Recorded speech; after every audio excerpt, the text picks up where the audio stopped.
Peace. Welcome to the culture here on the Black Star Network. I'm your host, Farajii. Thank you so much for tuning in and being a part of the conversation. Folks, we got a lot to talk about. Let's talk about what happened in Philadelphia with the former president, Donald Trump, made a surprise appearance promoting his new shoe. Yeah, he has a new tennis shoe out and a new set of sneakers. And folks are wondering what's the deal with that. And we'll share with you the latest around that conversation. Also, can we talk about the ethics case, of District Attorney Fani Willis, and how this case may impact not only the Trump case, but many other cases afterwards. We check in with attorney Amber Webb Sims to give us the latest analysis on that. Later on, we check in with Dr. Bridget, MD, for this week's Reclaim Your Wealth, Reclaim Your Health, and we talk a little bit about Coli breakout and so much more. Stay with us. It's all happening on today's edition of The Culture right here on the Black Star Network. Let's go.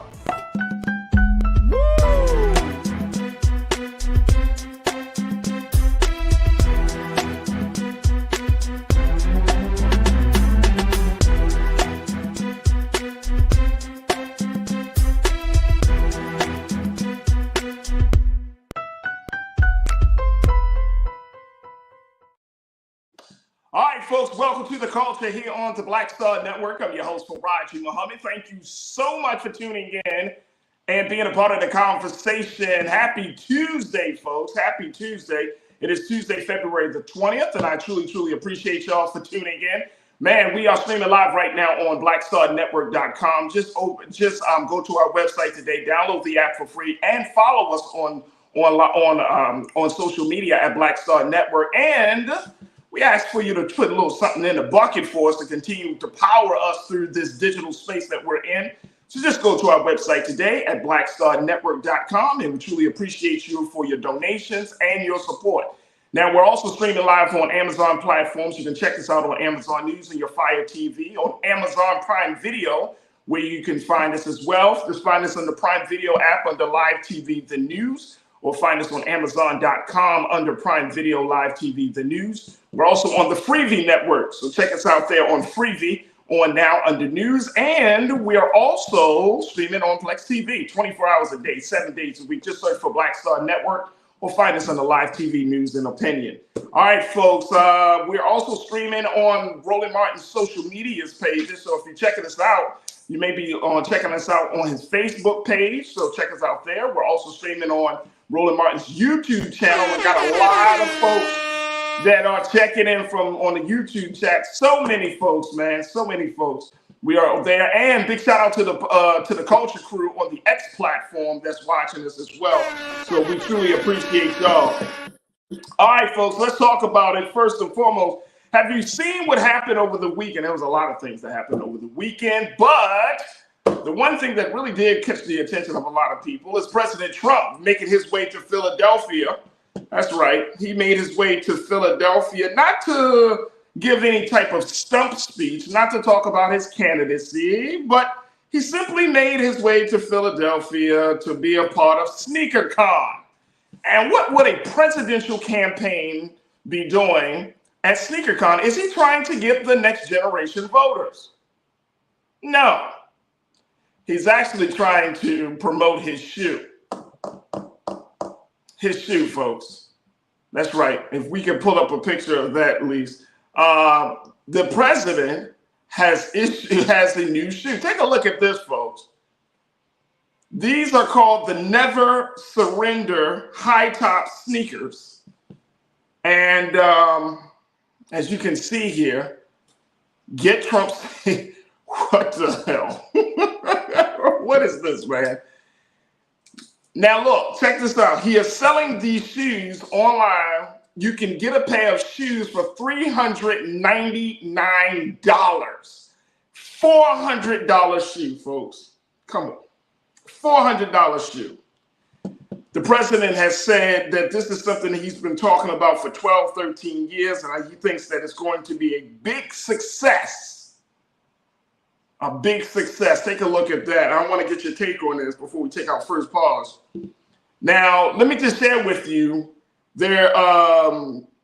They're only up for pre-sale at the moment. There were only 1,000 pairs of the new Never Surrender high top sneaker that were on sale for pre-sale, according to the website where they were available. And apparently they were just sold out just days after their debut. And Trump also autographed at least 10 pairs. I guess he didn't want to overwork himself. But the Never Surrender sneaker shoe, here's the thing, y'all. Here's the thing. I want to get your take on this. Man, I really want to get your take on this. Because have we ever seen a presidential candidate peddling shoes before? No. I'm going to share with you why the timing of this is just so interesting and it's catching people's attention across this country on the other side. But I want you to share your thoughts, post your comments as we're streaming live on Roland Martin's YouTube channel and Facebook page. Let me know, what do you make of the president, the former president, Donald Trump, promoting and pushing his new brand of sneakers, the Never Surrender high top sneakers? I want to hear what you got to say about this. And what does this say about the state of our politics right now, folks? That's the big question. What does it say about the state of our politics right now, where you have a former president who is already indicted and all of that other stuff? He's running for office. He presumptively will be the Republican nominee. And he's trying to sell sneakers for $399. Folks, I got to take a quick pause. When we come forward, I want to hear what you got to say. Join us in the conversation. And of course, stay with us. It's The Culture here on the Black Star Network.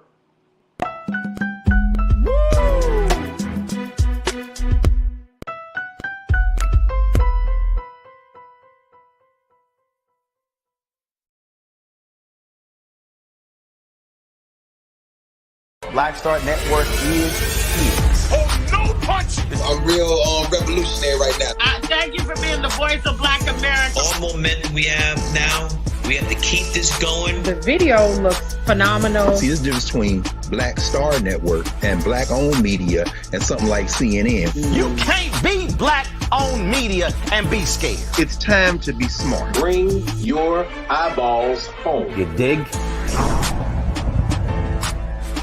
When you talk about blackness and what happens in black culture, we're about covering these things that matter to us, speaking to our issues and concerns. This is a genuine people-powered movement. There's a lot of stuff that we're not getting. You get it, and you spread the word. We wish to plead our own cause. Too long have others spoken for us. We cannot tell our own story if we can't pay for it. This is about covering us. Invest in black-owned media. Your dollars matter. We don't have to keep asking them to cover our stuff. So please support us in what we do, folks. We want to hit 2,000 people, $50 this month, raise $100,000. We're behind $100,000, so we want to hit that. Y'all money makes this possible.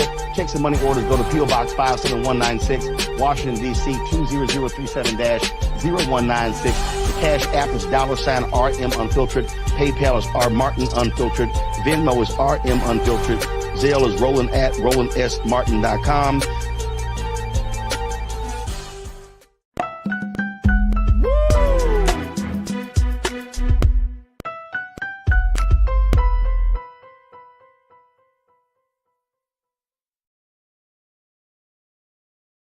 All right, folks, welcome back to The Culture here on the Black Star Network. I'm your host, Farajii Muhammad. Thank you so much for tuning in and being a part of the conversation.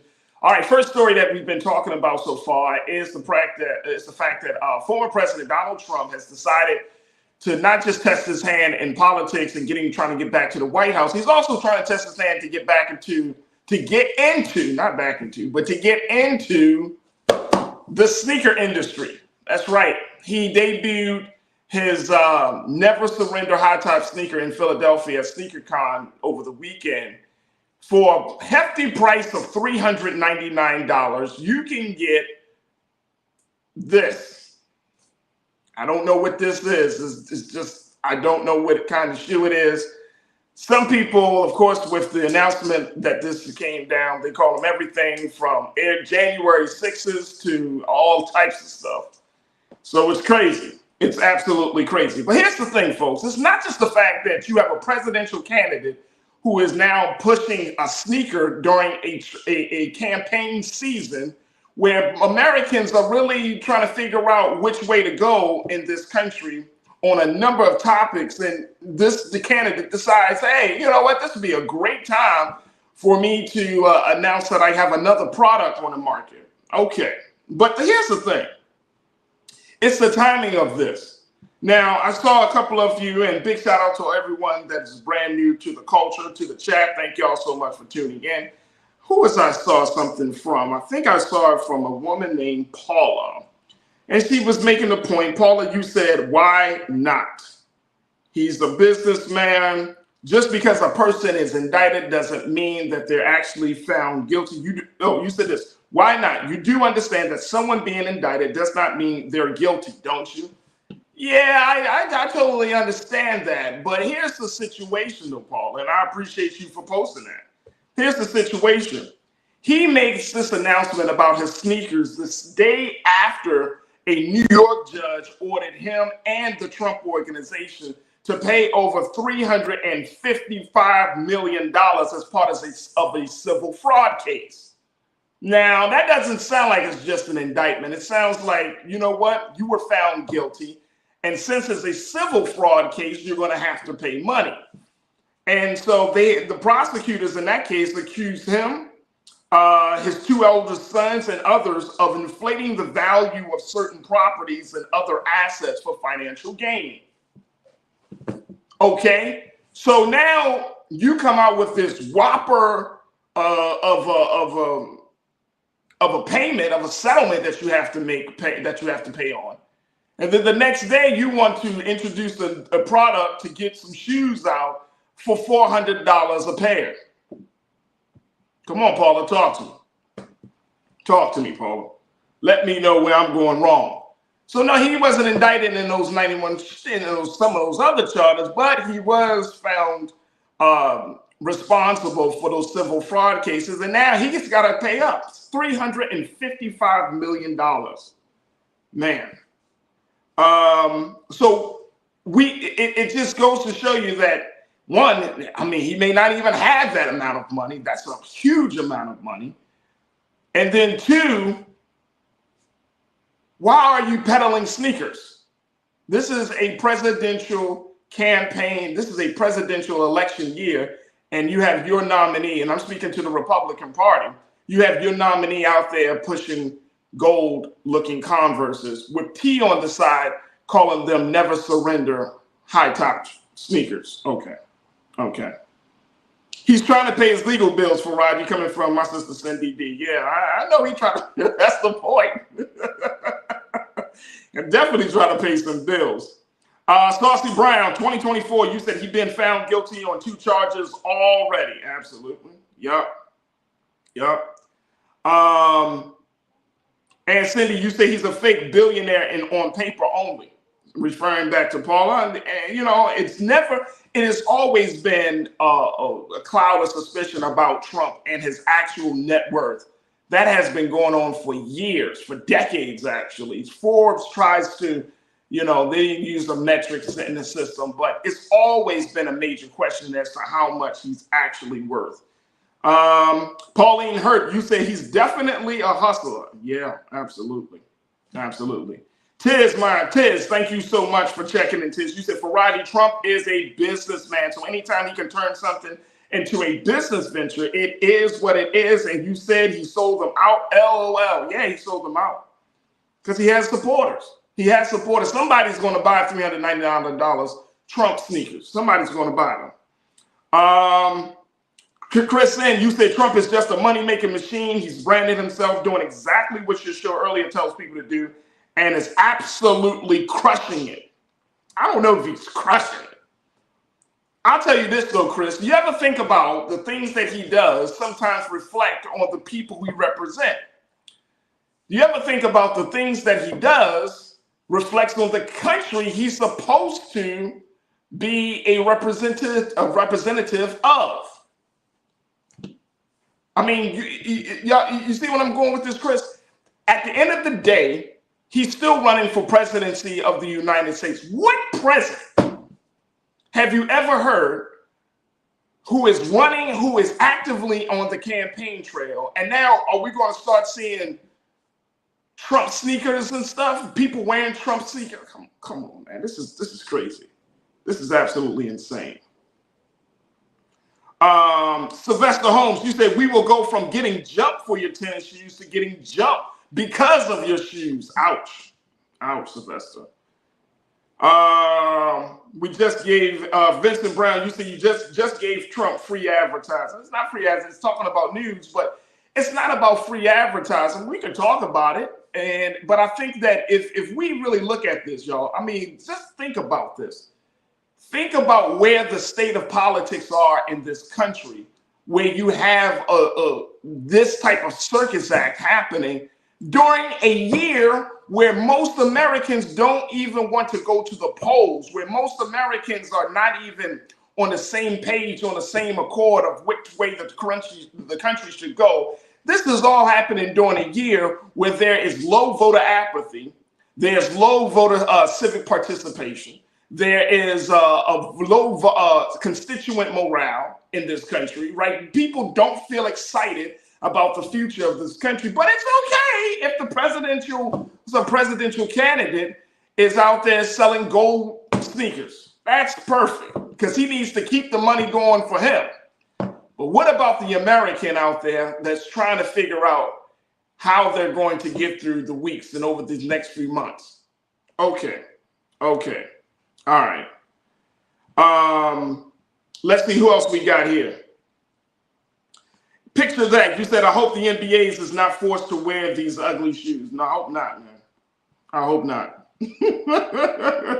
It's absolutely insane. But again, this is not about the shoes as much as this is a look. This is I think, a very, very serious snapshot of where we are in this country. That everything, nothing is kind of taken seriously. Everything, all of the serious stuff. I remember in the great show Succession, you know, there was a period and there was a point where the protagonist, the main character, Logan Roy, played by the gentleman, I forgot his name, but he made the point. He had one line, I'll never forget this. He said this to his children on screen. He said, "You are not serious people." And when you look at the state of this country, and then the circus act of what happens in the political space, then the rest of the world can honestly say you are not serious people. Are we not thinking about that? Are we thinking about capitalism so much that we're forgetting the fact that we're being out, the respect level in this country has, the respect for this country and within this country has gone down? Are we not thinking about that? Are we not thinking about what the future of this country will be? Or are we just worried about the almighty dollar? Again, going back to that statement, are we not serious people? Just wondering. I'm blown away by this. So this is not about free advertising. It's not about none of that. This is the state of politics. Now, we as the constituents, as we take our next pause, we as the constituents have a very big decision to make, not just in November, but even beyond that. What is going to be the state of our country over these next few months, going into the year of 2025, and so much more? So much more. And if we're not thinking about this, folks, if we're still thinking that this government is going to just continue, is going to just get it right? They'll fix things, and we don't become active participants in the process of democracy, then what do you think is going to be the future of this country? Let me see. Leroy Maston, you said, why not fix our homeless problem before adding more? Come on. I like that. So when we're talking about this, Farajii, you said that you would rock them Trump sneakers, huh? Okay, Rod, and I see you want to use some spicy language. We can get you off the chat. But this is insane, y'all. This is absolutely insane.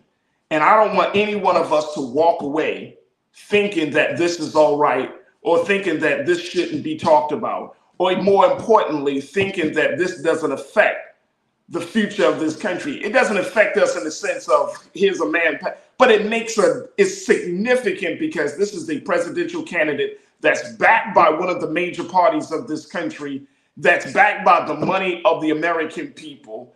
And this is what is being done with the money from American taxpayers. This is what's being done with people's futures, hopes, and dreams that, we peddle sneakers.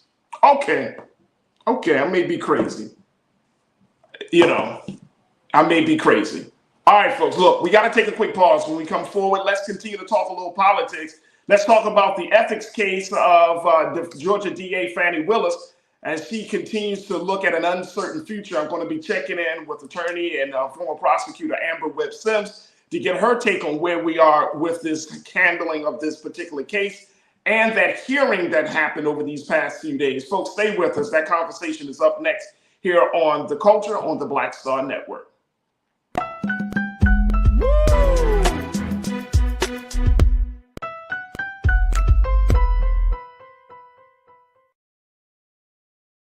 Hatred on the streets, a horrific scene, a white nationalist rally that descended into deadly violence. White people are losing their damn minds. As an angry pro-Trump mob storms the U.S. Capitol, We're about to see the rise of what I call white minority resistance. We have seen white folks in this country who simply cannot tolerate black folks voting. I think what we're seeing is the inevitable result of violent denial. This is part of American history. Every time that people of color have made progress, whether real or symbolic, there has been what Carol Anderson at Emory University calls white rage as a backlash. This is the rise of the Proud Boys and the Boogaloo Boys. America, there's going to be more of this. Here's all the Proud Boys, guys. This country is getting increasingly racist in its behaviors and its attitudes because of the fear of white people. The fear that they're taking our jobs, they're taking our resources, they're taking our women. This is white fear.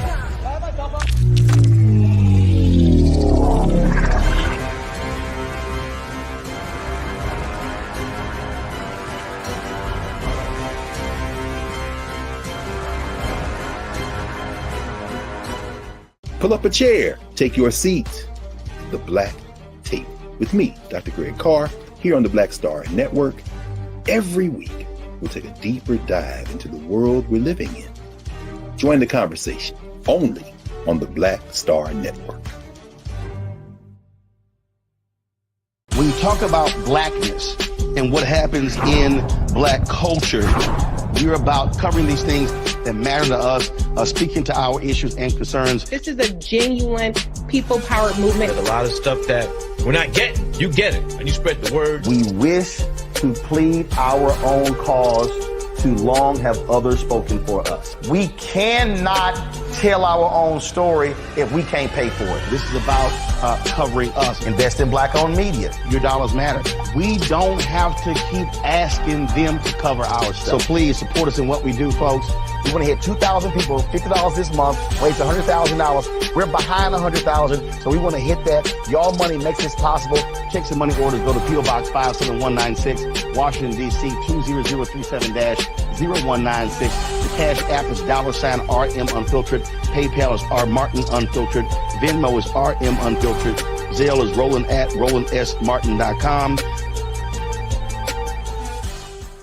Hi, I'm Dr. Jackie Hood Martin, and I have a question for you. Ever feel as if your life is teetering and the weight and pressure of the world is consistently on your shoulders? Well, let me tell you, living a balanced life isn't easy. Join me each Tuesday on Black Star Network for A Balanced Life with Dr. Jackie.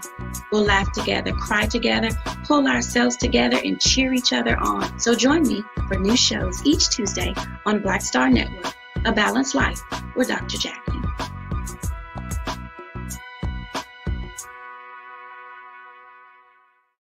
Don't you think it's time to get wealthy? I'm Deborah Owens, America's Wealth Coach, and my new show on the Black Star Network focuses on the things your financial advisor or bank isn't telling you. So watch Get Wealthy on the Black Star Network.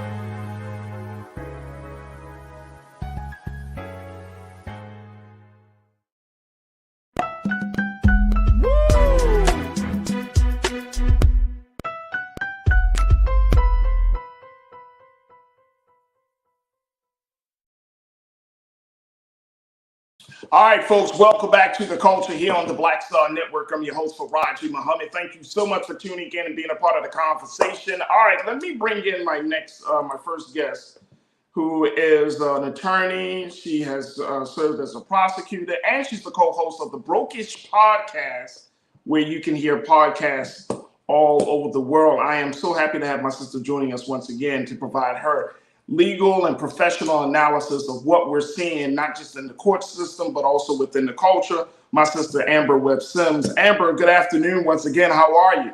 I'm good. How are you? Thank you for having me back. Absolutely, absolutely. You wearing them new Never Surrenders on? You got them on? Hard pass. I want to walk in righteousness, not foolishness. So I'm a hard pass. Hard pass. Ouch. Okay, yes, ma'am. and they ugly too. And they ugly. So no, thank you. No, thank you. No, thank you. No, thank you. All right, let's talk about what another ugly situation. We have been looking at the Fani Willis ethics case. This case has captured the attention of Black America, and it has become. I said it on my Facebook page, Amber. This is like I'm seeing people quote Fani Willis and her father like the Cat Williams Monique's interviews. You know what I'm saying? She might as well go on Club Shay Shay at this point to get her point across. What in the world is happening around this? My concern is that we're not just. I'm not talking about getting all the weeds and the details of timelines. We talked about that. But now I'm looking at the bigger picture of ethics, how this is going to impact not just the Trump case, but any case moving forward. What is going to be the fate of her office as district attorney? There's a lot at stake here right now, Amber, around this case. What do you see from this? Well, substantively, I think that we have seen as the hearing has unfolded that this has been much ado about nothing. There has not been a lot of meat on this bone at all as far as the defendants establishing a conflict of interest. But to the point that you're making about the long-term impact, I think much like many of the things that Trump and his cohorts have done, what this tends to normalize is the Herculean attempts of a defendant to obfuscate justice and distract and delay from trial, because it is very clear, especially now that most of the evidence has been presented, that this is nothing but a delay tactic, to keep the trial from moving forward in August, because Trump wants to push this back beyond the election. And I think they are going to do whatever they can to distract and delay, because there is no evidence there for them to credibly deny. So now we're seeing the distraction and the attempt to delay the trial. And I think that's the negative precedent, is that this is really going to normalize very inappropriate, very invasive tactics to try to get around being accountable in the justice system. So what about the and I agree with you on the trial piece, that this is going to potentially put a delay there, and we don't know because we haven't gotten word as to when Judge McAfee will render that decision. Right? What's the timeline that you've been hearing?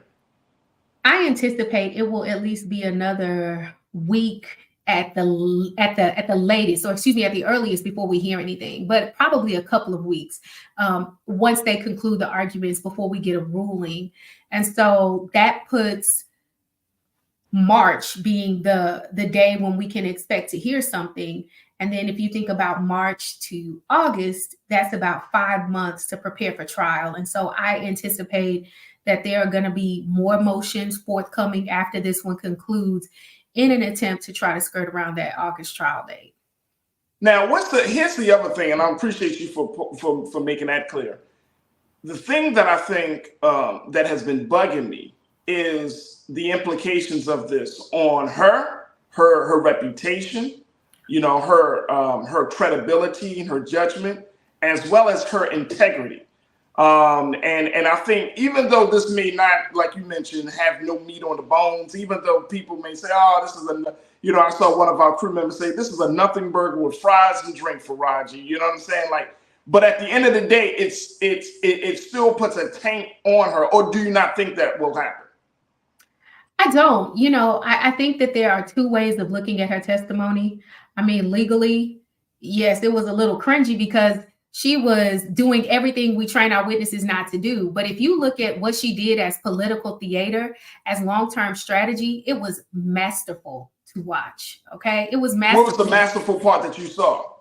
Well, first of all, you as an attorney always train your witness to just answer the question. I always tell people when I am preparing them for trial, it is your job to answer truthfully to the question you are asked, not to paint a picture. So if I ask you where you got your shirt from, the answer is whatever store you got it from, not how much it cost or when you went.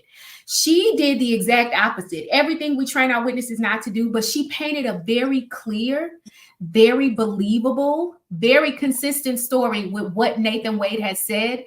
And politically, it was masterful to watch because she had her way with that attorney.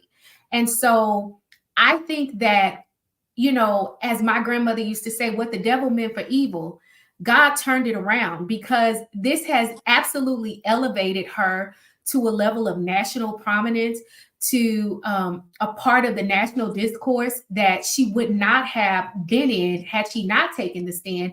And quite frankly, if she had not done such a politically masterful job of having her way with that defense attorney.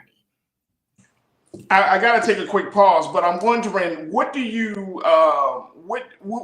say to the next generation of defense attorneys and district attorneys, of young people who are in law school right now, who are watching this? Because we know that they're watching this. Yeah, I think what I will say, particularly to our up and coming lawyers, is you need to get ready for this. If I had $1 for every time my integrity was questioned, or if I had $1 for every time, there were racially motivated comments or undertones thrown at me in a court or in a trial, I could probably buy myself a very nice designer pair of shoes. And so these undertones of racial animus, this very overt willingness to question your credibility and your authority and your right to occupy the space you occupy, will unfortunately be a very normal part of your career. I had a case once where I got to court early. I was sitting at counsel's table in my suit waiting for my client, and the two opposing counsel walked in, and it was like they didn't even see me there. They literally started discussing their case strategy right in front of me as I was sitting at counsel's table. And when I began to use that information against them during the trial, they objected. And the argument I made to the court that was successful was, it's not privileged because you saw me there. So you had no expectation of privacy or no expectation of the information being confidential. And their only response was, well, we didn't know she was a lawyer, because it just they couldn't conceive in their mind that the Black woman sitting at opposing counsel's table in a suit was there to be their opposing counsel in the case. And so I would just say what you see happening to Fani Willis is unfortunately a part of what will happen to you, but continue to press forward and continue to do what you know is right, because you can't overcome it. Look, we got to take another pause, Amber. And when I come back, I'm going to share some thoughts from our crew, and I'll still got some more of the comments and questions around this case and around the larger issue of ethics and the impact that this case will make on cases moving forward, the impact it will make on the DA, the Georgia DA office, and so much more. Join us in the conversation, folks. We're streaming live right now on Roland Martin's Facebook page and Roland Martin's YouTube channel. And stay with us. It's The Culture here on the Black Star Network.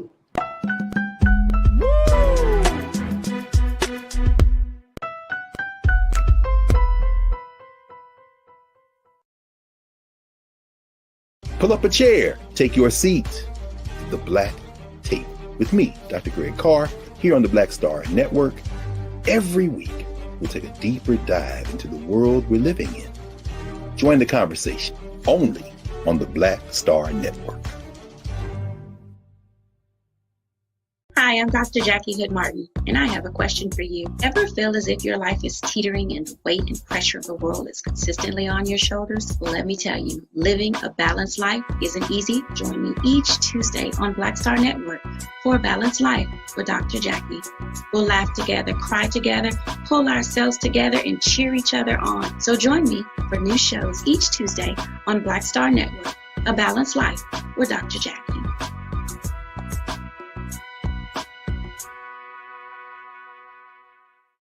Don't you think it's time to get wealthy?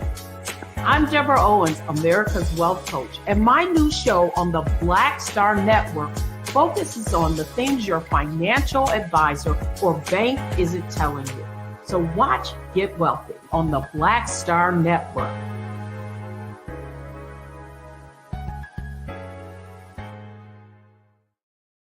When you talk about blackness and what happens in black culture, we're about covering these things that matter to us, speaking to our issues and concerns. This is a genuine people-powered movement. There's a lot of stuff that we're not getting. You get it, and you spread the word. We wish to plead our own cause.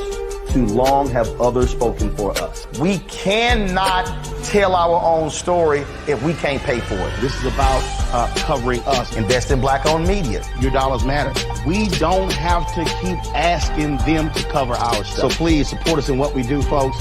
We want to hit 2,000 people, $50 this month, raise $100,000. We're behind 100,000, so we want to hit that. Your money makes this possible. Checks and money orders go to P.O. Box 57196, Washington, D.C. 20037-0196. The Cash App is $RM Unfiltered. PayPal is R Martin Unfiltered. Venmo is RM Unfiltered. Zelle is roland@rolandsmartin.com. Hatred on the streets, a horrific scene, a white nationalist rally that descended into deadly violence. White people are losing their damn minds. As an angry pro-Trump mob storms the U.S. Capitol, we're about to see the rise of what I call white minority resistance. We have seen white folks in this country who simply cannot tolerate black folks voting. I think what we're seeing is the inevitable result of violent denial. This is part of American history. Every time that people of color have made progress, whether real or symbolic, there has been what Carol Anderson at Emory University calls white rage as a backlash. This is the rise of the Proud Boys and the Boogaloo Boys. America, there's going to be more of this. Here's all the Proud Boys, guys. This country is getting increasingly racist in its behaviors and its attitudes because of the fear of white people. The fear that they're taking our jobs, they're taking our resources, they're taking our women. This is white fear.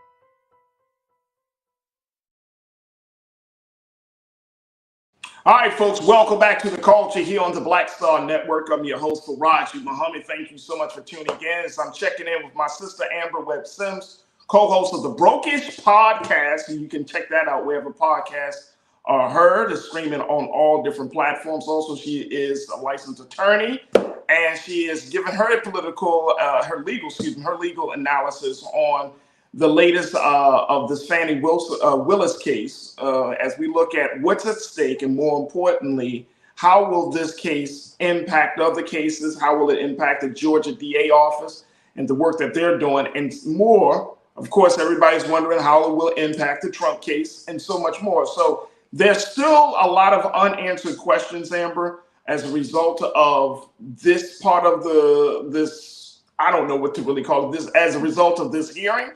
But I do think that we do need to have some different conversations, because I feel like there's a conflation between the legal stuff and the personal stuff, and then put it on top of blackness, right? You got blackness and culture, you got legal stuff, and then you got her personal stuff. And I think it's just like all conflating into one thing Whereas we're like, no, you know, she's a sister. She held it down. She, you know, like you said, she was masterful on the stand. Then you have other folks say, but yes, she still had this relationship that shouldn't have happened as a result of this. And then another group of folks is like, yo, she actually may get disqualified. This case could actually be delayed, and we may see Trump not really being called to justice. There are a lot of unanswered questions on this, Amber. Absolutely. I think that we are a step closer to answering the question of whether she's going to be disqualified, because I don't think the evidentiary standard to do that has been met. However, if you're talking about the question of the faith people have in the justice system, the appearance of it, yes, as I said last week, it does not meet the standard of avoiding the impropriety, which is even the appearance of it, you know, of avoiding that something improper is happening. So yes, it was not a wise thing to do. Was it a reckless thing to do? Yes. But substantively, has the nature of the relationship impacted her ability to do her job, impacted anything as far as the defendant's constitutional rights? I think the answer to that is a clear no, based on the evidence that's been presented. But what is unfortunate is that that does not matter in the public opinion court when it comes to people who are committed to making a point that does not exist. This is still going to be a talking point for Republicans. And unfortunately, this is still going to be a talking point in the trial, because credibility is always an issue. And so I suspect that the judge is going to allow the defense attorneys to voir dire potential juror members about this issue. I suspect that the judge is going to allow the defense attorneys great latitude in bringing this up in terms of their ability to try to use it to somehow impugn the credibility of the evidence. So it's not going away. And that is unfortunately why it's so reckless. But, you know, it does not affect anything substantively. But in a court of public opinion. Yes. Yes. Even though she has said it, and I've heard legal folks say it like yourself and others, this is not a trial. This is a hearing, but in the court of public opinion, yes, this is to some, and I think, well, probably to a lot of it, this is probably their introduction to who Fani Willis is as a Georgia DA. They may have heard about her, they may know all of those things, but to hear her, to see her, and to understand her rationale for all of this, this is the first time it's happening. So in the court of public opinion, this is a trial. This is how people will make a determination of whether they're going to continue to support her or whether they're going to call for her to step down. What do you think of that? I agree with you. But the good news is, you know, because of where DA Willis is located, I think that what happened at the hearing has galvanized her base. I don't think it's caused her to lose anything. And I think that's also generally true in the national discourse as well. Unfortunately, the other side of that is that, again, it gives the Trump base something to radicalize around, something to distract with, and something that they can use as a red herring to prove the point that has been repeatedly disproven, which is that this is somehow about conspiracies to malign or to otherwise treat Trump in an unjust manner. And so I hate that this gives life to that fodder, even though there is no evidence to substantiate it, but that unfortunately is what it does. Now, the good news is everybody who can walk and talk and breathe and think at the same time knows that's bullcrap. Yeah. But, you know, to the people who are committed to believing what they're going to believe, this just further proves their point. And I think that, unfortunately, what would normally be the nail in the coffin for any other mainstream political candidate, this is actually bolstering Trump's popularity. This is actually helping him and giving him more credibility in the eyes of the very people that he's pandering to. And so I don't really think a question is, what is this going to cost Fani Willis? Because the answer is nothing. This has caused an increase positively overall in her public profile. But on the same token, it's also causing a positive increase to a candidate who should at this point have absolutely no political legitimacy. And that is something that is very tragic. Young Seek checked in. Young Seek, thank you for checking in. As always, welcome back to the chat. You said how she looks after this depends on who's looking at her. Some black people and a lot of white liberals don't know what she was thinking. Two different conversations, social structure and a governance discussion. So it depends upon who is looking at her, right? How should Black America look at her at this point? Like, once this trial is over, whether she gets disqualified or she stays on the case, do you think she should be heralded as a hero of some sort, or she should be praised? Like, this is a very interesting place for Black folks, right? Because it was a personal decision. It was a reckless decision. But then when she got on the stand, she invoked her Blackness in such a way that it got people excited about who she is. And so people felt like, oh, okay, we can get past this. But there's a double standard in this country, Amber, when it comes to Black people, especially Black women in power. So how should Black America kind of look at this based on what Young Seek was saying? How should we look at this? And how should we accept her at this point? I think that we can walk and chew gum. I think there's a way that we can absolutely say that her decision to engage in a personal relationship with the special prosecutor was not the right one, while also being able to evaluate the evidence and saying, notwithstanding that, there is no credible evidence that that relationship has in any way substantively impacted this case. And I will also say that I think Fani Willis was acutely aware of people having those questions. And one of the most impactful parts of her testimony to me was how she very deliberately took the time to explain some of the changes she made to the DA's office when she arrived, explaining things like how she changed the contracting system, how she changed the payment system. When she was asked a question about Nathan Wade's partners and the extent to which they had done prior work, and she took about 5 minutes to explain the contracting system that she had set up, the ways that she was mindful of being a steward of the county's resources, and how she had hired people to do certain things. And I thought that was very good evidence. I thought it was very good evidence of her establishing herself not just as the head of this case or the face of this case, but as a woman who was very skilled as a leader, who was very astute, and who was doing positive things behind the scenes to really make a meaningful difference in how things were being handled in Fulton County. And so I think that record was very helpful to her. And I think that she knew exactly what she was doing. And it was absolutely the right call on her end to talk about those things, even though it was entirely non-responsive to the question. But she was absolutely right to bring it up. Do you think she needs to apologize? No. I don't think she needs to apologize, because I don't think there's anything to be apologetic about. I think that she made the right call by acknowledging the relationship and acknowledging that she recognized that near the end of the relationship, it was becoming a problem. And to that extent, I think that she has been accountable for what has transpired. But in terms of owing anyone an apology, the only thing I can think of that she might be apologetic about is the extent to which this hearing is a drain on the resources of the people of the county of Fulton.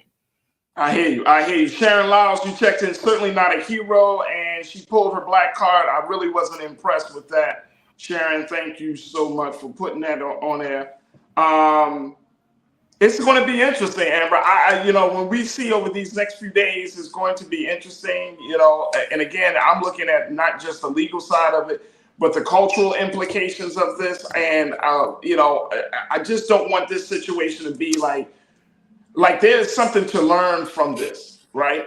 there is something to really that Black folks in this country can learn from this, right? Whether it's the double standard thing, whether it's the being able to cross your T's and dot your I's when you're in certain political positions, whatever the case, but there's something to learn from this. And I'm gonna be honest with you, like, I'm still not sure how to fully wrap my mind around like how we should, whether we should embrace our sister in such a way as if she doesn't need to be held accountable for this. And I always kind of go back to the point that if she didn't make certain decisions, we wouldn't have this. Because even though I want my sister to pull through, it's hard to see her going through this high-tech lynching of what was going on in her bedroom, what's going on in her wallet. It's just hard to watch. It's just hard to watch, and it feels like Trump could have won just simply taking her through this process. They may not have the evidence, but they took her through the process. They had the very public hearing. They still exuded some sense of power to embarrass her in some way, shape, or form. And that's my concern about this. You can respond. You got about 30 seconds on that, Amber. Yeah, what I will just say is one thing about these defendants, whether Fani Willis, put on a Catholic nun outfit, they were going to do this anyway. And so I want to be clear that this is not about her having a relationship with Nathan Wade.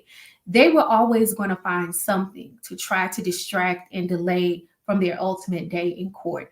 And I think that we need to be clear about that and not get distracted by this relationship. I think there's absolutely a place where Fani Willis can be held accountable if the voters in Fulton County decide that she should be.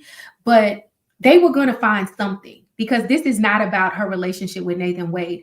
This is about them trying to find a way to make this last past the election, because they know if this trial goes in August, Donald Trump is toast and he's going to have a felony and he ain't going to be able to run, point blank and period. All right, let me ask you this very quickly, and I know we got to take a quick pause, but how were they even able to get a hearing started without presenting any evidence? And I'm thinking of Michael Roman just basically had an allegation. And I've heard we had another legal analyst, contributors who's that speak said there's no evidence. But if there was no evidence, how did they get to the point that she's on the court trying to defend her actions? Well, they had allegations. So that's the thing about allegations in a pleading. The allegations don't become factual until the trier of fact, the judge or the jury, decides that there's evidence to back it up. So when you file your pleading, you don't have to put all of your evidence in there. You just have to put your allegations in the pleading. And so in this case, they had just enough. They had the information they had uncovered from Nathan Wade's divorce. And that was enough for them to meet the very low hurdle of getting the hearing to then try to establish an evidentiary link between the relationship and alleged misconduct towards the defendants. So that's how it works. You don't have to put all of your evidence in the pleading. You just have to reach that very low place of showing that you're entitled to a hearing to ask the judge to do what you want the judge to do. Interesting. Very, very interesting. All right, my sister Amber, I truly appreciate you. We're going to keep our eyes on this situation, and more importantly, continue to talk about this and its impact on what's going on in the legal system, but also what's going on in the culture. My sister Amber Webb-Sims, she is an attorney. She is a prosecutor. She's also the co-host of the Brokish podcast, and you can check her out there, folks. There it is right there. Brokish. Her and her sisters be breaking it down. Breaking it down as they do. Thank you, Amber. Talk to you soon, all right? All right. Thank you so much, Farajii. See you next time. See you next time. You're welcome. All right, folks, we got to take a quick pause. When we come forward, let's talk about health and wellness. We're going to be checking in with Dr. Bridget, MD, for this week's Reclaim Your Health, Reclaim Your Health, Your Wellness, excuse me. We'll have that conversation up next. Stay with us. It's The Culture here on the Black Star Network.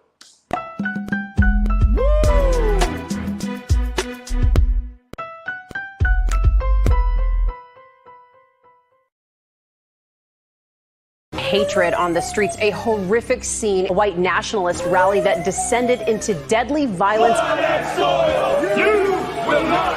White people are losing their damn minds. As an angry pro-Trump mob storms the U.S. Capitol, we've seen We're about to see the rise of what I call white minority resistance. We have seen white folks in this country who simply cannot tolerate black folks voting. I think what we're seeing is the inevitable result of violent denial. This is part of American history. Every time that people of color have made progress, whether real or symbolic, there has been what Carol Anderson at Emory University calls white rage as a backlash. This is the rise of the Proud Boys and the Boogaloo Boys. America, there's going to be more of this. Here's all the Proud Boys, guys. This country is getting increasingly racist in its behaviors and its attitudes because of the fear of white people. The fear that they're taking our jobs, they're taking our resources, they're taking our women. This is white fear.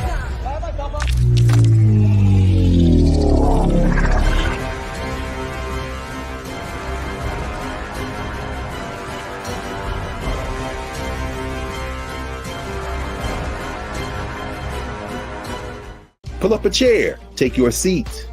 The Black Tape with me, Dr. Greg Carr, here on the Black Star Network. Every week, we'll take a deeper dive into the world we're living in. Join the conversation only on the Black Star Network. When you talk about blackness and what happens in black culture, we're about covering these things that matter to us, speaking to our issues and concerns. This is a genuine people-powered movement. There's a lot of stuff that we're not getting. You get it, and you spread the word. We wish to plead our own cause. Too long have others spoken for us. We cannot tell our own story if we can't pay for it. This is about covering us. Invest in black-owned media. Your dollars matter. We don't have to keep asking them to cover our stuff. So please support us in what we do, folks. We want to hit 2,000 people, $50 this month, raise $100,000. We're behind 100,000, so we want to hit that. Y'all money makes this possible. Checks and money orders go to P.O. Box 57196, Washington, D.C. 20037-0196. The Cash App is $RM Unfiltered. PayPal is R Martin Unfiltered. Venmo is RM Unfiltered. Zelle is Roland at RolandSMartin.com. Hi, I'm Dr. Jackie Hood Martin, and I have a question for you. Ever feel as if your life is teetering and the weight and pressure of the world is consistently on your shoulders? Well, let me tell you, living a balanced life isn't easy. Join me each Tuesday on Black Star Network for A Balanced Life with Dr. Jackie. We'll laugh together, cry together, pull ourselves together, and cheer each other on. So join me for new shows each Tuesday on Black Star Network, A Balanced Life with Dr. Jackie.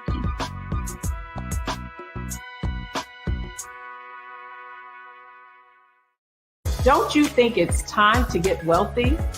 I'm Deborah Owens, America's Wealth Coach, and my new show on the Black Star Network focuses on the things your financial advisor or bank isn't telling you. So watch Get Wealthy on the Black Star Network.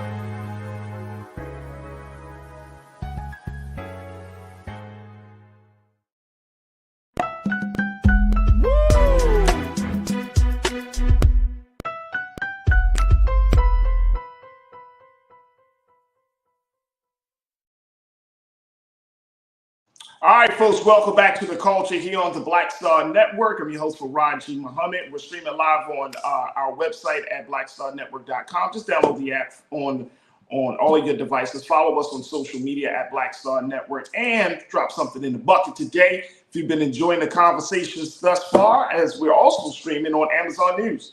You can check us there on Amazon, on your Amazon News, on your Amazon TV. You can also check us out on Amazon Prime Video. Check us out there. You can find us on the Prime Video app under Live TV The News, or find us on Amazon.com under Prime Video Live TV The News. And we're also on Freevee, where you can find us on now under News, and Plex TV. You can check us out there. Just search for Black Star Network 24 hours a day, 7 days a week on Plex TV. And you can find us also under Live TV and News and Opinions on Plex TV. All right, folks, it is Tuesday, but we're going to check in with our doctor here, Dr. Bridget, MD, to give you another installment of Reclaim Your Wellness here on The Culture.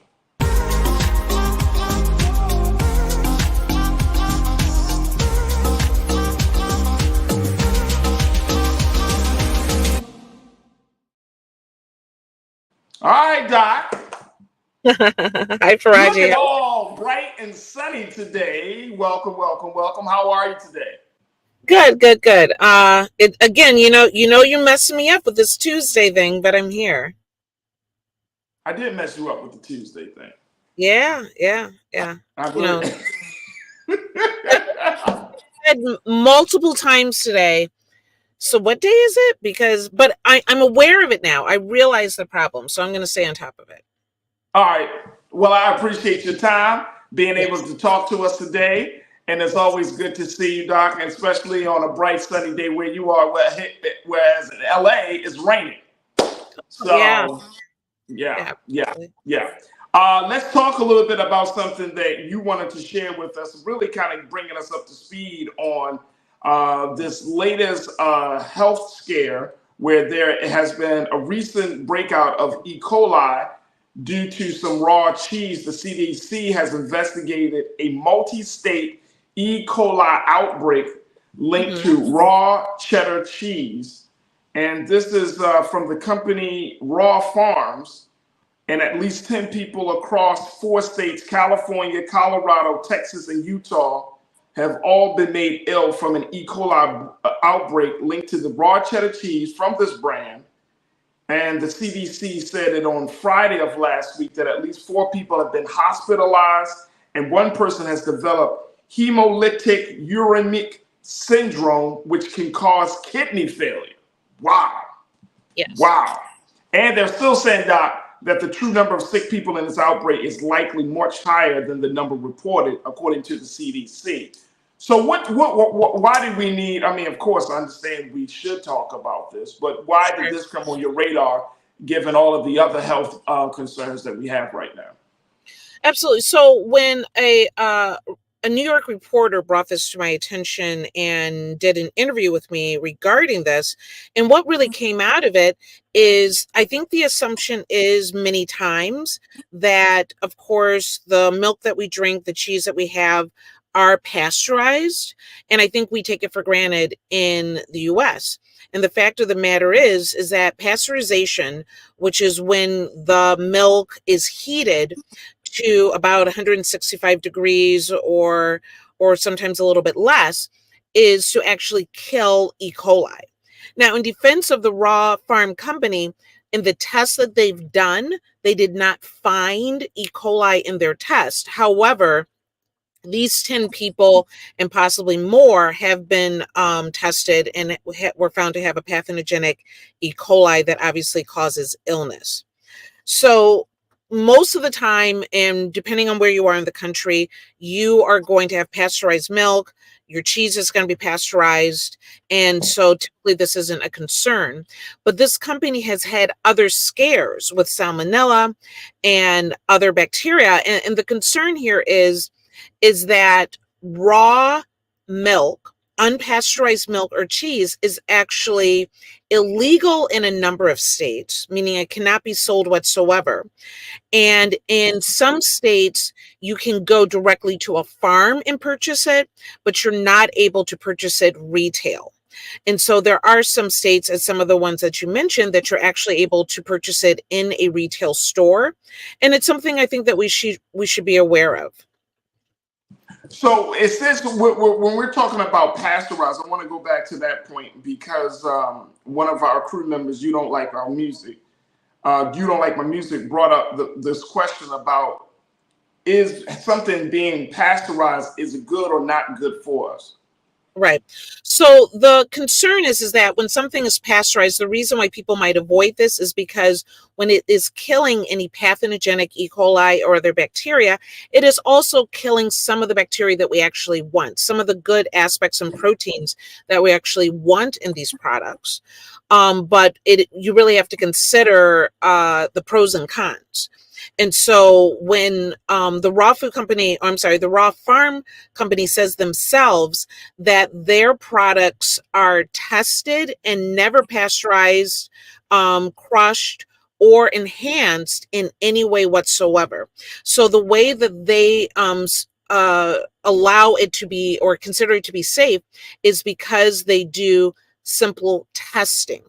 And so though you might want some of these other aspects that are killed in the process of pasteurization, clearly there's a reason why it's illegal in a lot of states, right? And it's because it's very easy for people to obtain E. coli and to become ill. And so pasteurization, which is really a medical marvel, many, many years ago, of course, actually helps save lives. Wow. Look, we're going to take another quick pause. When we come forward, I want to get some more insight from Dr. Bridget. Folks, we want you to join us in the conversation. Post your comments on Big Brother Roland Martin's Facebook page or Brother Roland Martin's YouTube channel. We got a lot of folks in the chat, and I see some new watchers, so thank y'all so much for tuning in. But let's have some conversation and talking about this latest outbreak, multi-state outbreak of E. coli, and what you can do to prevent yourself from being sick. Stay with us. The conversation continues with Dr. Bridget right on the other side here on The Culture on the Black Star Network.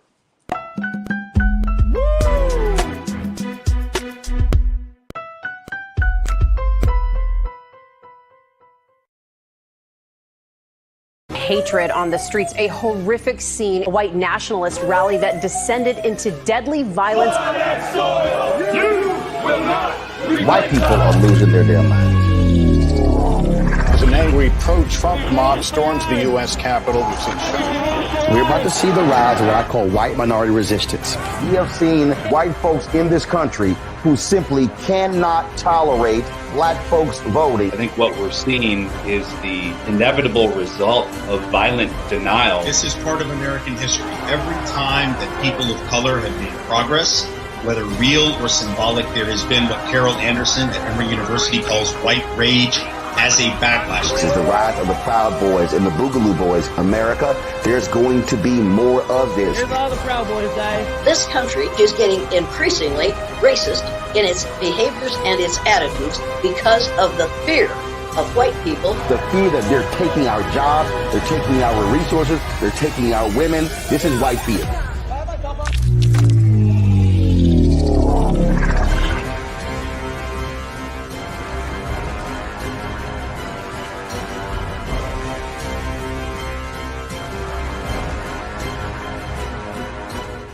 Pull up a chair, take your seat. The Black Tape with me, Dr. Greg Carr, here on the Black Star Network. Every week, we'll take a deeper dive into the world we're living in. Join the conversation only on the Black Star Network. When you talk about blackness and what happens in black culture, we're about covering these things that matter to us, speaking to our issues and concerns. This is a genuine people-powered movement. There's a lot of stuff that we're not getting. You get it, and you spread the word. We wish to plead our own cause. Too long have others spoken for us. We cannot tell our own story if we can't pay for it. This is about covering us. Invest in black-owned media. Your dollars matter. We don't have to keep asking them to cover our stuff. So please support us in what we do, folks. We want to hit 2,000 people, $50 this month, raise $100,000. We're behind 100,000, so we want to hit that. Y'all money makes this possible. Check some money orders. Go to P.O. Box 57196, Washington, D.C. 20037-0196. The Cash App is $RM Unfiltered. PayPal is R Martin Unfiltered. Venmo is RM Unfiltered. Zelle is Roland at RolandSMartin.com. Hi, I'm Dr. Jackie Hood Martin, and I have a question for you. Ever feel as if your life is teetering and the weight and pressure of the world is consistently on your shoulders? Well, let me tell you, living a balanced life isn't easy. Join me each Tuesday on Black Star Network for A Balanced Life with Dr. Jackie. We'll laugh together, cry together, pull ourselves together, and cheer each other on. So join me for new shows each Tuesday on Black Star Network, A Balanced Life with Dr. Jackie.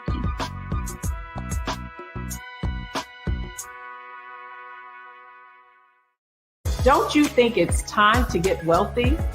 I'm Deborah Owens, America's Wealth Coach, and my new show on the Black Star Network focuses on the things your financial advisor or bank isn't telling you. So watch Get Wealthy on the Black Star Network.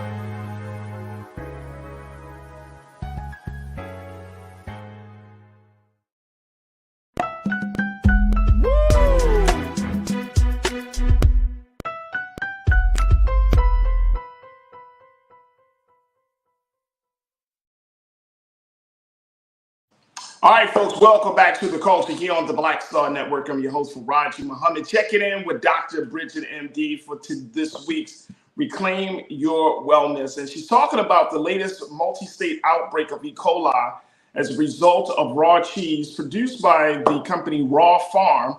And this was a CDC warning that was issued on Friday of last week, where we're looking at the products of Raw Farm and the impact that they're making on health in 4 states of California, in the state of Texas, Colorado, and Utah.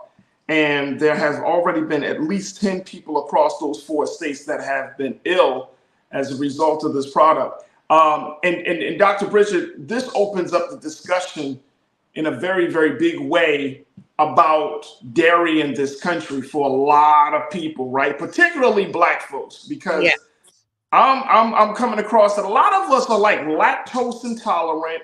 Mm-hmm. We are, I personally have stopped drinking milk years ago because of the impact it has on my body, with how it made me feel. So you're talking about now there is the rise of oat milk and almond milk and all of those like milk alternatives. So this again kind of opens up this conversation about all of that, like how we should move forward. I want to kind of get your take on that. Like, are we at a point in this country where we need to really re-examine the dairy, whether it's cheese, whether it's milk, whether it's eggs? Like, what do you say about that? Absolutely. So, another reason why something like this is important, because when we get in a situation where there's a recall, of course, a lot of us pull back. The fact of the matter is that studies show that Black Americans and Hispanic Americans traditionally are not getting enough dairy in their diet. Most of the time, it's due to the thought that you may or may not be lactose intolerant. And so we tend to avoid them, just as you shared, right? But there are aspects of this that can be incredibly important to our health that we need to take into consideration. And so, no, I'm not really recommending at this point to go raw as far as milk and cheese. And if you are in a place where you are making those choices, goes back to what we used to talk about, washing hands, washing surfaces considerably, because just because it's not testing positive does not mean that E. coli is not in there. And though you might make that choice to go unpasteurized, you want to make sure that E. coli is not going to be an issue that can be a mild illness for some and can be life-threatening for others. So we want to take that into consideration. Now, on the other side of that, with Black and Hispanics not receiving, getting enough dairy and some of these proteins, vitamin D and calcium in our diet, what we're seeing is that it has an effect on chronic illness. They find that dairy products, that milk and cheese actually helps reduce chronic disease, can have a positive impact in reducing high blood pressure, cardiovascular disease, diabetes, obviously in strengthening bone as far as osteoporosis. And that because we are avoiding or pulling away from these, we're not getting the impact that we should be getting on our health. And that's really important. Absolutely. That is very, very important. And so do we need to, even though you're saying that, look, you're not telling us definitively to stop eating this product or that product, but we need to really listen to our bodies at this point, right? That we need to, say, okay, if it's not working for you, don't keep pushing it. And I know that that's a huge tendency, especially when it comes to food, right? Because food is not just physical, it's emotional, it's a mental process as well. So when we look at moments like this where there's an E. coli breakout, what do you recommend that folks do, especially if they have certain foods in their refrigerator right now that may cause them to be sick? Absolutely. So if you have any raw farm products, whether it's in your refrigerator or whether it's in your freezer, you need to get rid of those and throw them away right now, that you don't want to be using these. And like I said, make a point of washing hands make a point of cleaning surfaces. Now, what by no means am I saying that Black people, we need to start drinking milk again for our health. If you have nobody wants to be around you if you are lactose intolerant. Okay. And the fact of the matter is, because there are not definitive tests for lactose intolerance, we really don't have a really solid idea of how prevalent it is in our communities. You know, it's a trial and error diagnosis. You drink milk, you don't feel good, you stop, you feel better, you stop drinking milk. What I do recommend is that you're able to replace some of those nutrients that you are losing by not drinking milk, cow's milk, by using whether it's oat milk or almond milk. And, you know, there's a number of these on the market right now that they're not perfect, but they can definitely be beneficial. Right. And how do what do you recommend, Doc, in terms of kind of like weeding through all of the terminology to get to the root of whether this product is really healthy for you and it's good for you? Because everybody says now organic, homemade. Everybody is saying that, plant-based, straight from the earth, all of these different types of terms and language that's being used, right, to describe certain foods. But when you look at the finer print, when you look at the ingredients on the back, these foods aren't necessarily better. They just might have less of something, but then there's more of something else that could that could potentially be harmful. So how should we navigate through that? So if you believe yourself to be lactose intolerant, meaning that you're dealing with bloating, abdominal cramps, or gas, if those are things that are occurring and you are directly relating it to milk-based products, then you should avoid them. There are some lactase type milks where the enzyme that we're lacking in these cases, you're able to avoid that by using those products. So that can absolutely be helpful if you want to have cow's milk.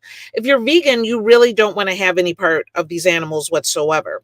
And so you really have to research which milk substitute might be best for you. The fact of the matter is, most of them are going to be calcium and vitamin D fortified.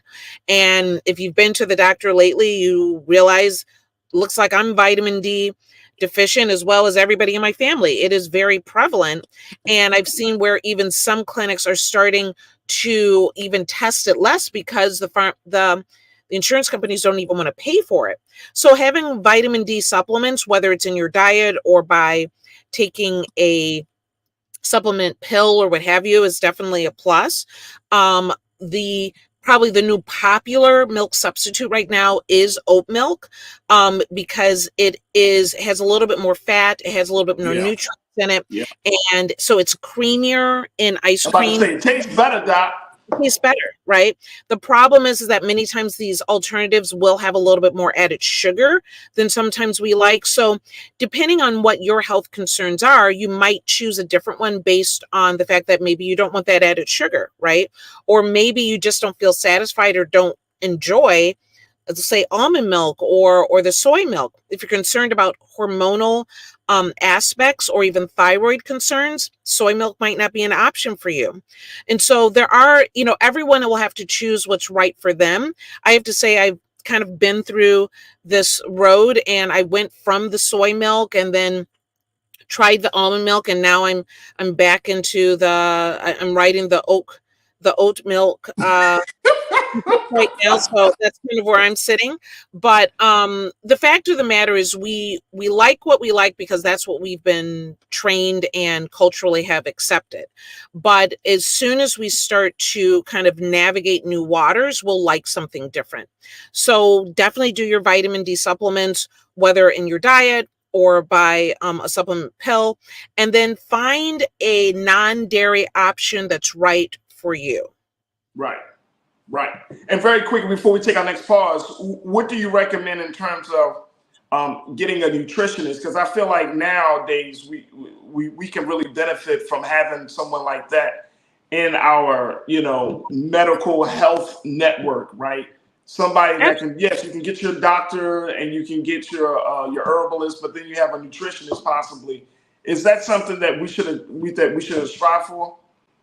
I think it's underrated. I feel like the idea of someone that can look at you, because everyone's assuming that you're getting a nutritionist because you want to lose weight, right? Right. A nutritionist can be incredibly helpful to figure out what you are lacking, what you need to supplement in your diet, what will help with your energy, what will help with your digestion, and make what you're taking in and making your health a little bit more concise and more to the point, so that you're actually getting the benefits that you need, and can kind of help you through we've all got our tweaks about what we will eat and what we won't eat, and how do we fill the gap for what will actually help us be more healthy. So I think it's a great idea. A lot of times you can connect with these people, sometimes through a gym, depending on where you go, but obviously your doctor can connect you with a nutritionist, because I feel like there's so many different narratives out there right now. It's really hard to know what to do. Absolutely. Hey, Doc, we got a question from You Don't Like My Music. He says, question for you. Is it true that there is no empirical evidence for the benefits of supplements? And that probably opened up a whole different conversation. So yes and no, that they are not under the most strict FDA guidelines that we are familiar with when we talk about pharmaceuticals. And so when you're talking about supplements, it's a huge amount of money goes into the space, into these companies every year without enough evidence behind it. To say that there is none, or to say that it is not beneficial, I think that's pushing it. But the fact of the matter is, the more water soluble vitamins that we might take in, the vitamin C, A vitamins, they're water soluble, meaning that you take them in and what your body doesn't need, you pee right out. Right. And so when you're being pushed to take tons and tons of this, your body is going to take in what it needs, and what it doesn't need, you just, literally sent it down the drain. And so we do have to be careful that we're not just being manipulated. But having some correct data that shows, yes, I'm vitamin D deficient, or that, you're low in certain vitamins or different aspects, can be beneficial, and getting those supplements can be helpful, particularly when we're talking about calcium, right? For your bones, that's a very big deal. Vitamin D, it's a very big deal. At one point we were really pushing vitamin E, and then they found that people were overdoing it, and it was causing actually some cardiac issues. So we want to be careful and not just ride the trends, but to know what our body needs, and to make sure that we're getting it. Great question. Great question. All right, Doc, we got to take another quick pause. When we come forward, let's continue the conversation as we talk about reclaiming your wellness. Let's talk about grandparents for providing some type of support to prevent maternal depression. This is based upon some new information about the importance and value of extended families like grandparents. So we'll have that conversation on the other side. Stay with us. It's The Culture here on the Black Star Network.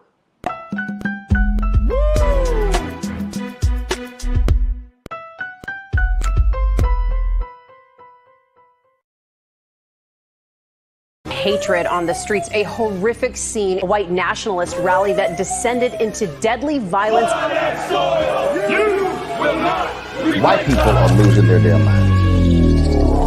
As an angry pro-Trump mob storms the U.S. Capitol, we're about to see the rise of what I call white minority resistance. We have seen white folks in this country who simply cannot tolerate black folks voting. I think what we're seeing is the inevitable result of violent denial. This is part of American history. Every time that people of color have made progress, whether real or symbolic, there has been what Carol Anderson at Emory University calls white rage as a backlash. This is the rise of the Proud Boys and the Boogaloo Boys. America, there's going to be more of this. Here's all the Proud Boys, guys. This country is getting increasingly racist in its behaviors and its attitudes because of the fear of white people. The fear that they're taking our jobs, they're taking our resources, they're taking our women. This is white fear.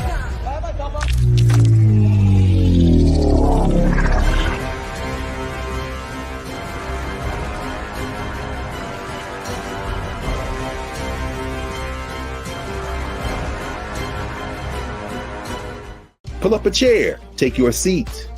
The Black Tape with me, Dr. Greg Carr, here on the Black Star Network. Every week, we'll take a deeper dive into the world we're living in. Join the conversation only on the Black Star Network. When you talk about blackness and what happens in black culture, we're about covering these things that matter to us, speaking to our issues and concerns. This is a genuine people-powered movement. There's a lot of stuff that we're not getting. You get it, and you spread the word. We wish to plead our own cause. Too long have others spoken for us. We cannot tell our own story if we can't pay for it. This is about covering us. Invest in black-owned media. Your dollars matter. We don't have to keep asking them to cover our stuff. So please support us in what we do, folks. We want to hit 2,000 people, $50 this month, raise $100,000. We're behind 100,000, so we want to hit that. Y'all money makes this possible. Check some money orders. Go to P.O. Box 57196, Washington, D.C. 20037-0196. The Cash App is $RM Unfiltered. PayPal is R Martin Unfiltered. Venmo is RM Unfiltered. Zelle is Roland at RolandSMartin.com. Hi, I'm Dr. Jackie Hood Martin, and I have a question for you. Ever feel as if your life is teetering and the weight and pressure of the world is consistently on your shoulders? Well, let me tell you, living a balanced life isn't easy. Join me each Tuesday on Black Star Network for A Balanced Life with Dr. Jackie. We'll laugh together, cry together, pull ourselves together, and cheer each other on. So join me for new shows each Tuesday on Black Star Network, A Balanced Life with Dr. Jackie.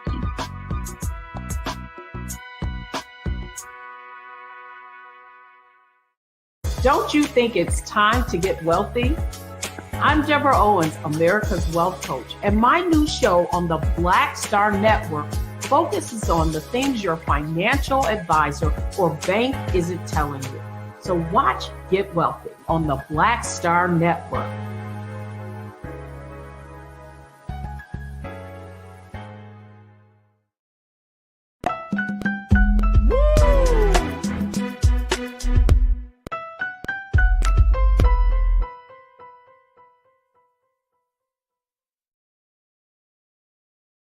All right, folks, welcome back to The Culture here on the Black Star Network. I'm your host, Farajii Muhammad. Thank you so much for tuning in. We've been chatting it up with our doctor, Dr. Bridget MD, for this week's Reclaim Your Wellness. And we wanted to give a big shout out to those folks who are always helping the family. And I'm talking about the extended family, the grandparents, the aunts, the uncles, and all of those folks. Because nowadays, Doc, we know that the extended family can serve as the primary family in a lot of ways, right? And so we wanted to talk. You wanted to kind of bring this this conversation up, discussing the role of grandparents, how they helped when the grandparents step into the picture. They actually help to lower maternal depression. Talk to us more about this. Why is this like just making the news? I think a lot of us knew this, right? Right. So I think when we first brought this up later in the week, and you sent me this article, and I was like, duh, like, of course, if you were not in community, you're going to have trouble, right? You're going to have problems. And what they did is that this was a study that was actually done in Finland, where they have excellent, extensive healthcare. So it's an excellent community to look at this, because it's easy for families to get healthcare, to get medications, to get antidepressants. What they found was that mothers that had new children, that recently had given birth, that the grandparents, if they were under 70, if they were employed, didn't live far away, and didn't have severe health problems, were actually, those mothers were less likely to need or seek out antidepressants. And so not only is that good for the mother, but it was also good for the well-being of those children. And this is something that's really important. Though this might be a Finland study, I think it's incredibly important for the Black community, because as we have grown from being very nuclear families, or I should say that where we have our extended family, but we're all in community together, living near each other, what have you, and we start to spread out across the country, it's not uncommon that the grandparents are in some other state. And are we building communities that allow us to avoid depression in these young mothers as they build their families? And so, and I think that's an excellent question, which is, are we building communities? Because it takes a lot. It takes a lot to raise children, and I know that for those single parent households where Black women serve as the primary caretaker,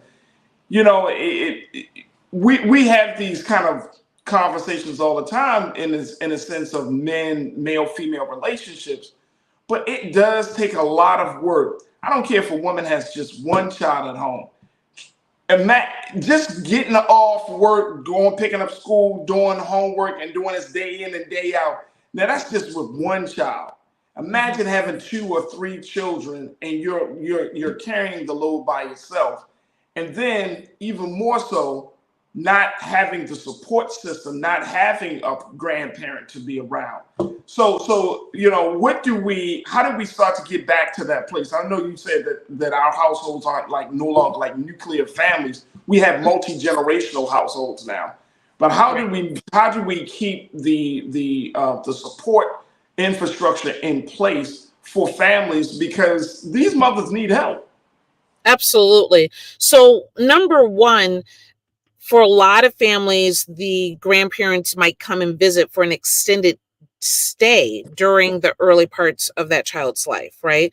That as a support to the mother, or to be able to provide any sort of guidance that can be beneficial. It's also important to communicate and realize that what this woman may be going through. This was particularly even more of a problem if the parents were separated, right? So the mom really is taking on the brunt of a lot of these changes, let alone the physical and mental changes that a woman goes through after having a child. And so being aware of this, having the family be aware of this. If the grandparents are not available, maybe it's the auntie, maybe it's the uncle. But to think what they're finding is that as women develop more and more education, that they live farther away from home, the assumption is, oh, well, you're well educated. I'm sure you can get all the resources you need. You cannot replace family. You cannot replace family. And keep in mind, yes, you can hire, people from the moon and above, but it's not the same as someone that knows and loves you and your child so well. So to kind of bridge this gap, I think it's number one, moms need to be aware, the families need to be aware, the aunts and uncles and grandparents, that no matter how strong this, person may be in your life, keep in mind they still are going to need that support in a way that you might never have considered. And I think the doctors and nurses that work with these families also need to keep that at the forefront, checking in, not just asking how the baby is doing or how you're doing postpartum, but really kind of digging in a little bit closer, because they didn't talk about postpartum depression. They simply said depression, meaning that it might not have been as significant, or it might have been something that occurred later on as the child was growing. But we need to be able to check in and realize community is needed. And there are mom groups out there.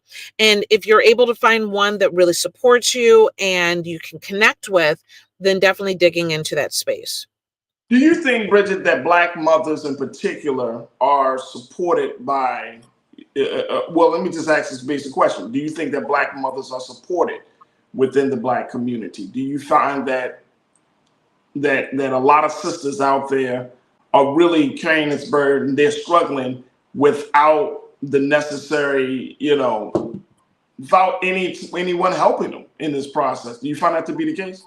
I do. I think it's part of the issues that we have about how Black women are seen in our culture. And I think it's every walk of life. I think if you are upwardly mobile and educated, you don't need anything. You have everything. You're educated. You're fine. And you're strong, right? And if you are a younger mother or with less resources, well, I'm sure you're strong. This is the choice that you made. I'm not getting involved in that. You'll be fine.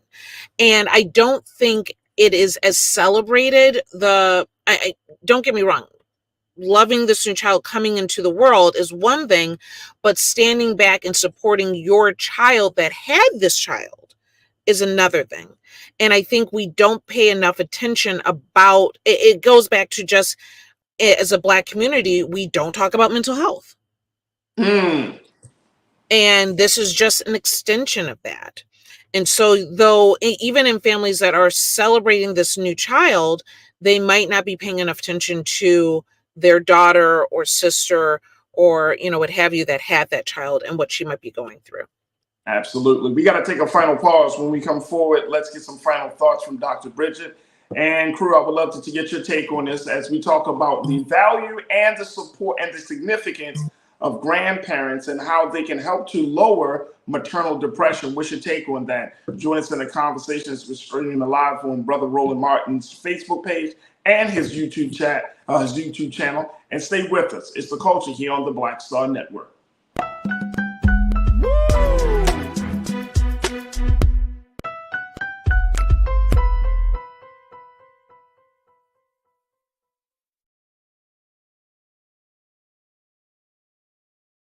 Black Star Network is here. Oh, no punch! I'm real revolutionary right now.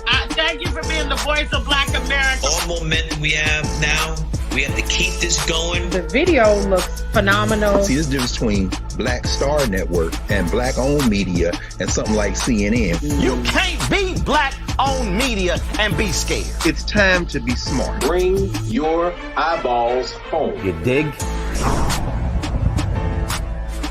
When you talk about blackness and what happens in Black culture, we're about covering these things that matter to us, speaking to our issues and concerns. This is a genuine people-powered movement. There's a lot of stuff that we're not getting. You get it, and you spread the word. We wish to plead our own cause. Too long have others spoken for us. We cannot tell our own story if we can't pay for it. This is about covering us. Invest in Black-owned media. Your dollars matter. We don't have to keep asking them to cover our stuff. So please support us in what we do, folks. We want to hit 2,000 people, $50 this month, raise $100,000. We're behind 100,000, so we want to hit that. Y'all money makes this possible.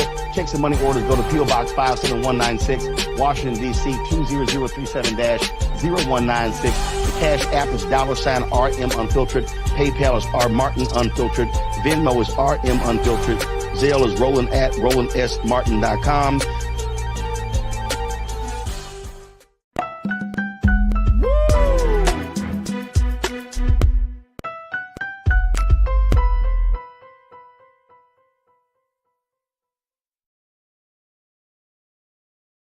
All right, folks, welcome back to The Culture here on the Black Star Network. I'm your host, Farajii Muhammad. We've been checking in with Dr. Bridget, MD, for this week's Reclaim Your Wellness.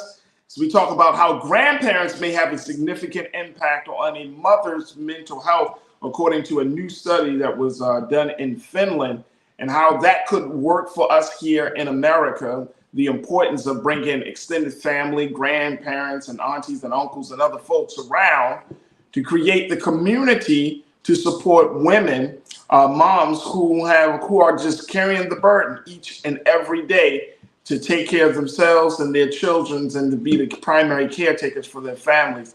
And I think a lot of this, Doc, is just because of the fact that, I think for us in the Black community, we're still kind of at odds about who runs the household to some degree, even though the numbers are showing that, well over, 50, 60%, the last time I checked, it was like 60% at least of households in the Black community are ran by women. But there's still this pushback. There's still this thing that, like you mentioned, that Black women are strong and can handle it, that Black women don't need any type of support. And also the fact that our extended families, our relationships within the families are not as strong as they could be. And so that leads to a breakdown of support for those mothers in the family. And I think that's also the thing, right? You know, having grandparents and everything. I mean, this is a different time for Black folks and Black families today, especially given all of the other stuff that's happening. What's your take on that? You know, I do. I agree that we are in different times when you look at how our families interact, and the type of support that's needed is probably more than ever. And so we look outside instead of looking at our families. And so many families are torn apart, and there's so much dysfunction that we're missing each other. We're missing seeing each other and what our needs might actually be. And the fact of the matter is, if mama's not happy, the baby's not happy. And so if I mean that in the sense that if the mother is struggling mentally, emotionally, stressed, no matter how careful you try to be, it will be passed on to your child because they're going to experience this household. And so we need to be, go and call your daughter today, reach out to your sister today, let them know that you see them and that you want to support them, because most likely they're never going to ask for help, right?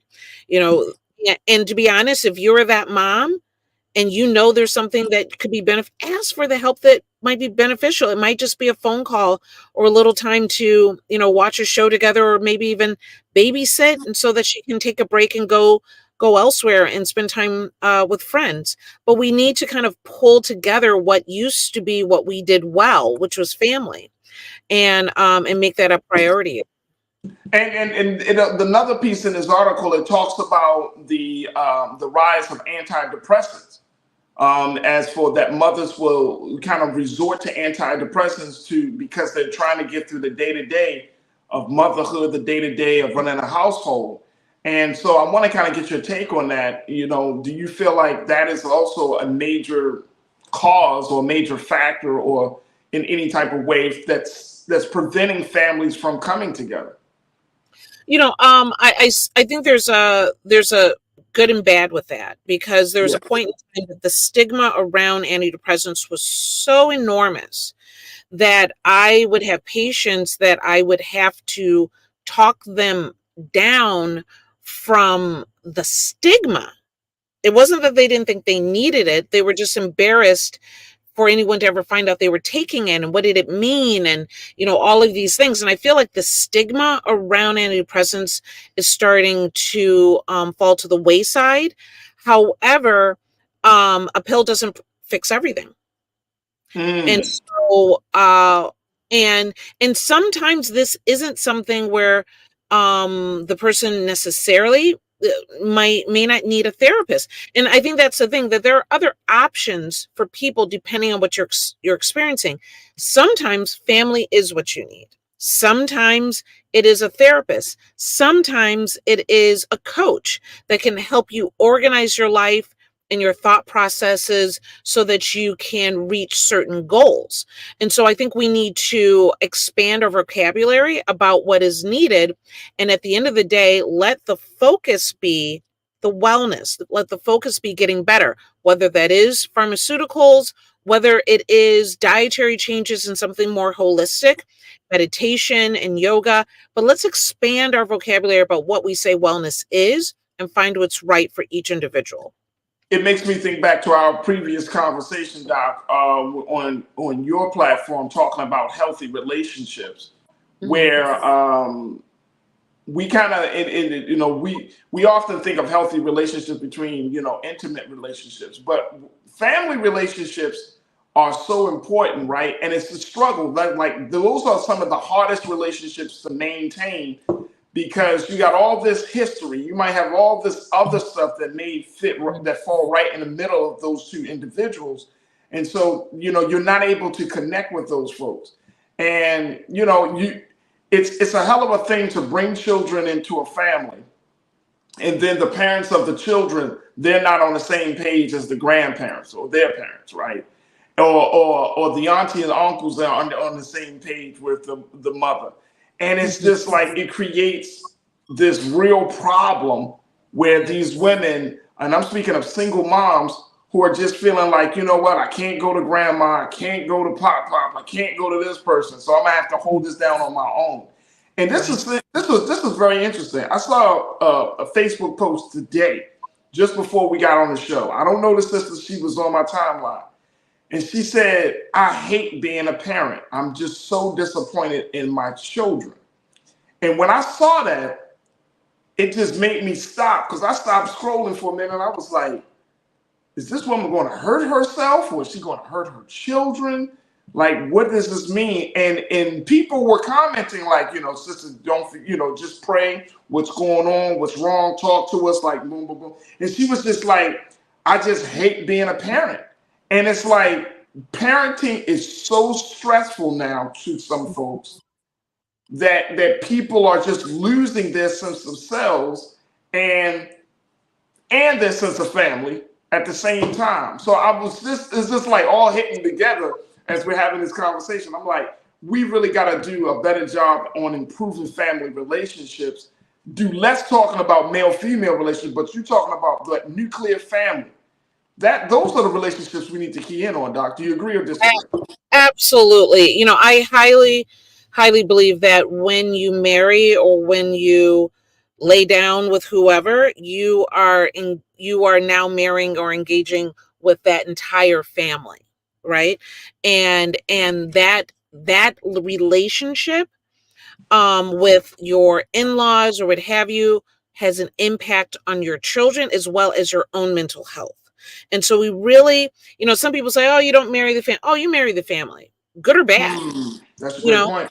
Good or bad, you know, whether they're supportive or whether they're not supportive, but that is something that you are now living with, and that has an impact on your children. Problem is, if we think too hard about it, people won't even get married. You know what I mean? But the fact of the matter is, you are engaging in a lifelong relationship with these people. And I see people all the time saying, well, you know, I just divorce all of them. I have nothing to do with all of them.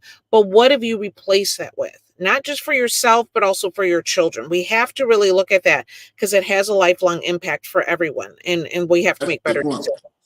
Absolutely. Dr. Bridget, it's always a pleasure. I thank you for switching up the schedule today to join us. So I appreciate you for doing that.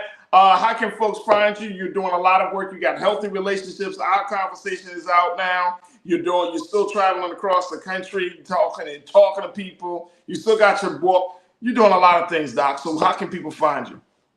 So you can always find me on Instagram or Facebook, Dr. Bridget MD, and my website, drbridgetmd.com. And I'm happy to have conversations, and find us now on YouTube at Dr. Bridget's Wellness Reclaimed.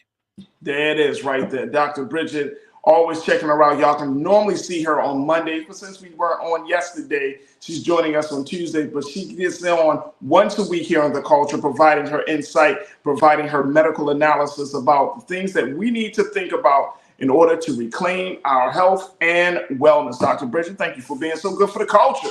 Absolutely. Thank you, Farajii. Absolutely. All right, folks, that's going to do it for us. I thank each and every one of you for joining me in the discussions. Big shout out to all of the new Culture Crew members that tuned in today. We truly appreciate it. Hopefully you heard something that you thought was good and helpful for the culture, and that you're going to do your part to go to our website at blackstarnetwork.com, download the app for free, follow us on social media, and put a little something in the bucket for us to continue to support our work here on the Black Star Network. Big shout out to two women who came into the chat. I'm not sure if they're still on, but Kim Foster, Karen Amos, thank you so much for your donations. It truly appreciate you for that. So again, Kim Foster, thank you. Karen Amos, thank you so much.